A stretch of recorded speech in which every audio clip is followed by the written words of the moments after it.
안녕하세요. 이상튜브입니다. 오스틴 국방장관은 미국과 호주의 국방장관 회담이 너스민에서 콜린스급 잠수함에서 핵잠수함으로의 전환의 공백이 생기는 것을 허용하지 않겠다고 약속했으며 이를 메우기 위한 새로운 잠수함 도입 여부에 관심이 쏠리고 있습니다. 호주의 전 총리인 모리슨 행정부는 프랑스 어택급 잠수함에서 핵잠수함으로 도입 방침을 바꿨습니다. 호주는 콜린스급 잠수함에서 핵잠수함으로의 전환을 목표로 했지만 호주 내에서 핵잠수함을 준비하는 데 시간이 많이 걸리고 미 해군과 영국 해군 모두 호주의 핵잠수함을 판매하거나 임대해줄 만큼 핵잠수함의 여유가 없습니다.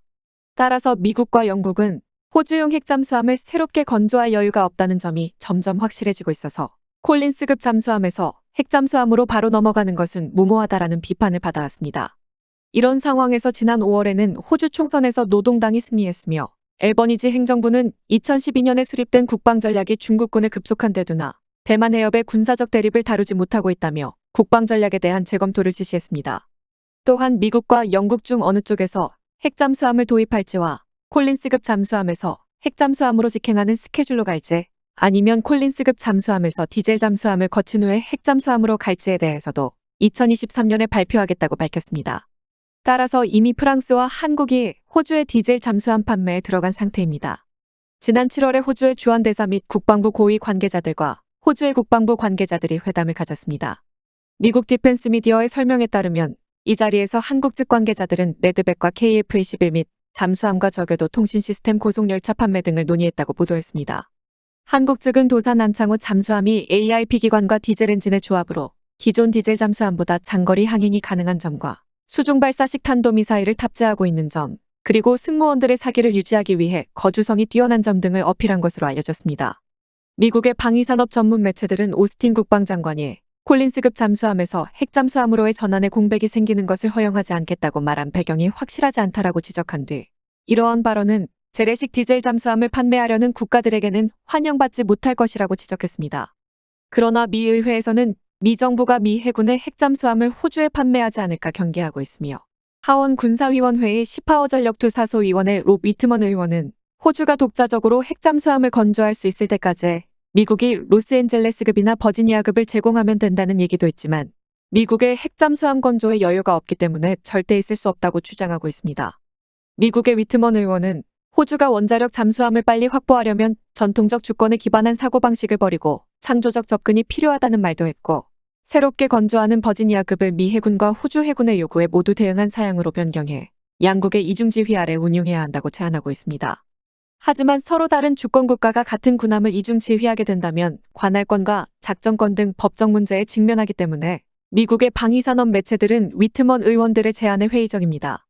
이어 위트먼 의원은 미국이 51%의 지휘권을 가지게 될 것으로 생각하는데 이는 호주 해역에서의 활동을 방해하지 않으며 작전 계획이나 실행에 대해서도 호주인과 협의하면 된다며 실현 가능성을 역설하고 있지만 비상사태 시의 잠수함의 지휘권은 미국으로 돌아가게 될 것이라고도 덧붙이고 있어 전통적 주권에 근거한 사고방식을 버리고 창조적 접근이 필요한 것에 비해 미국 주권을 우선시하는 운용 방법이라고 할 수 있습니다.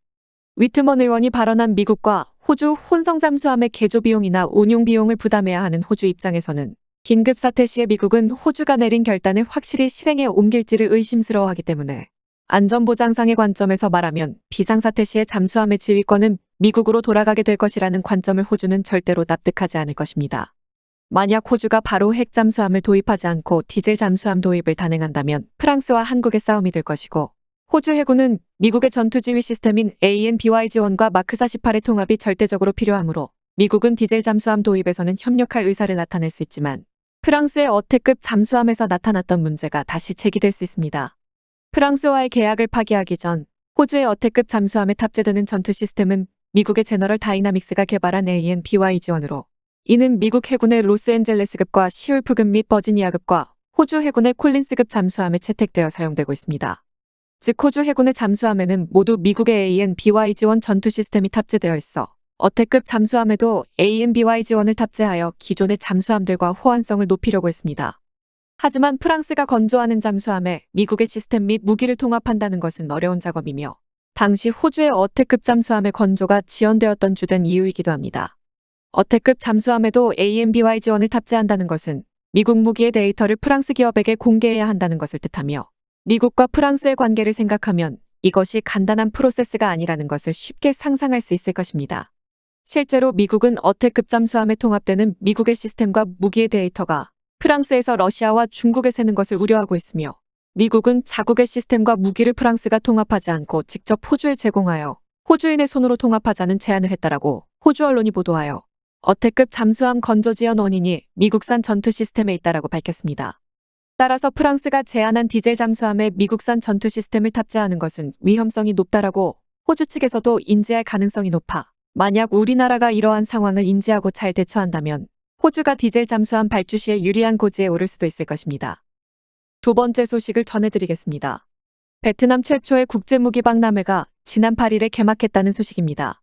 영국의 로이터 통신은 지난 7일에 베트남이 러시아 무기에 의존해서 벗어나 자국산 무기를 수출하기 위해 안보 정책을 전환하려 한다고 보도했으며 8일부터 하노이에서 개막하는 무기 박람회에는 한국에서도 많은 방산업체가 참여할 예정입니다. 그동안 베트남의 안보는 러시아가 공급하는 무기에 의존하고 있었으며 1995년부터 2021년 수입의 80% 이상, 금액으로는 60억 달러 이상을 러시아에서 도입하고 있습니다. 따라서 베트남은 특정 국가의 무기를 의지하는 위험에 처해 있었으며 여기에 러시아의 우크라이나 침공으로 러시아제 무기 도입이 어려워지자 베트남은 무기 도입 다변화를 가속화하려 하고 있습니다. 다만 베트남은 러시아산 무기를 다른 나라의 무기로 대체하는 것이 아니라 해외 기업의 지원을 받아 자국의 방위 산업을 육성하고 궁극적으로 자국 내에서 생산된 무기의 해외 수출을 목표로 하고 있습니다.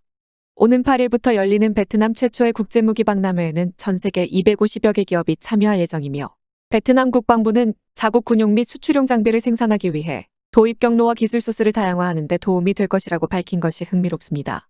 베트남은 국제무기 박람회를 통해 해외 방산업체와 협력을 이끌어내고 베트남군의 수요를 서방 기업에 개방해 방산 육성에 필요한 기술 이전을 이끌어내겠다는 의미로 보입니다.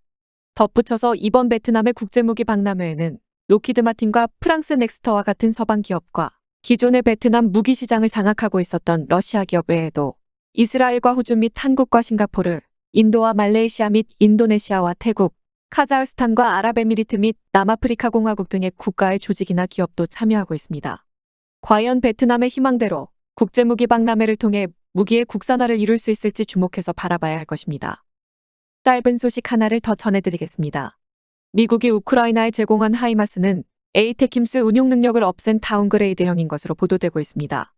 그동안 우크라이나에 제공된 하이마스는 에이테킴스를 사용하여 러시아의 크림대교를 직접 공격할 수 있어 우크라이나 공여가 여러 차례 화제가 되어 왔지만 월스트리트 저널은 에이테킴스가 사용할 수 없도록 개조한 하이마스를 우크라이나에 제공하고 있다고 보도했습니다. 하이마스와 MLRS에서 사용하는 GMLRS탄은 최대 80km 떨어진 목표를 정밀 타격할 수 있으며 같은 발사체로 사거리 300km인 에이테킴스도 사용할 수 있어 우크라이나는 거듭해서 에이테킴스 제공을 요청해왔지만 미국은 계속해서 거부하고 있습니다. 그러나 GMLRS탄으로는 닿을 수 없는 거리에 위치한 러시아군 거점에서 폭발이 발생하자 미국이 에이테킴스를 공여하고 있는 것 아니냐는 소문이 돌았지만 월스트리트 저널은 바이든 행정부는 러시아와의 전쟁을 미연에 방지하기 위해 에이테킴스가 사용할 수 없도록 개조한 하이마스를 우크라이나에 제공하고 있다고 보도했으며 이것이 사실이라면 영국과 독일 및 프랑스가 제공하고 있는 MLRS도 에이테킴스의 운용 능력이 삭제됐을 가능성이 높습니다. 미 행정부 관리는 지난 7월에 크림대교 공격에 하이마스를 사용하는 것이 가능하며 우크라이나인들이 자국의 주권이 미치는 범위에서 러시아군과 싸우는 데는 아무런 제약이 없다고 밝혔는데 이는 에이테킴스 제공을 시사하는 것이 아니라 GMLRS탄이 도달할 수 있는 범위에서 크림을 해방시킬 수 있다면 크림대교 공격에 사용해도 좋다는 의미이기 때문에 매우 흥미롭습니다. 이상 마치겠습니다. 시청해주셔서 고맙습니다. 이상튜브였습니다.